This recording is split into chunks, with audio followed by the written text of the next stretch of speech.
All right, welcome back. Now, since the passing of the 1913 Land Act to date, land remains an elusive issue here in South Africa. With many losing patience, there's been a growing activism from different sections within the South African society calling for the expropriation of land without compensation. And at the launch of Operation Phakisa on agriculture, land reform and rural development in Pretoria on Friday, President Jacob Zuma said the government will amend its laws to allow expropriation of land without compensation for owners as government tries to speed up the redistribution of land. Joining us this morning in our studios in Johannesburg is Mngxitama. He is the leader of BLF. I'd rather use that, BLF, because I always get confused, but it's Black First Land First Organization. Good morning to you, Buti, and welcome to Morning Live. It's good morning and good morning to your viewers. Thank you so much for coming through. I believe BLF is excited on the news that were announced by President Jacob Zuma, because this is basically what you've always been calling for. I remember that last year you even wrote to the president to say, look, do not sign into law this bill. Yes, this is the most important statement that has been made by any president since 1994 in South Africa, that land must be returned without paying for it. Land expropriation without compensation. It simply really means that land must be returned to its owners without paying a cent. Now that is a fundamentally important statement. This is the most radical statement.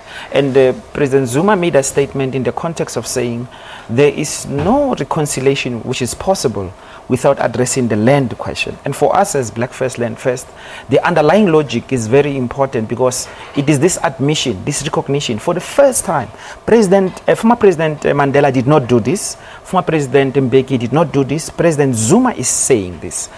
Land in South Africa is a property just taken from black people. It belongs to black people and it must be restored to black people.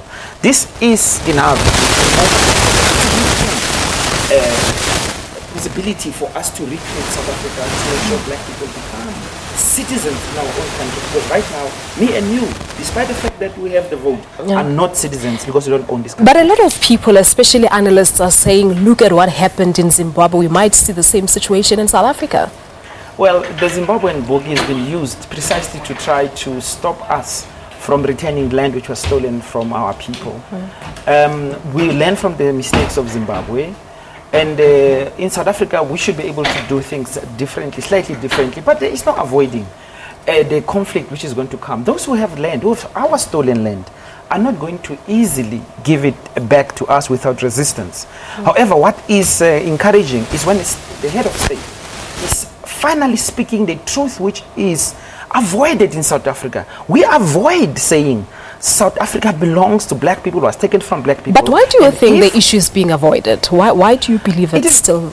Up to now, there has been this timidity, there's been this fear of white backlash, there's been this, and of course it's still within the government that people talk about, look at the markets and the markets might react different and so on. And apparently we need to fix your microphone. We're quickly just going to take a weather update. Philip is here with us in studio, and then we shall be continuing with this conversation on Morning Live. Stay tuned, Phil.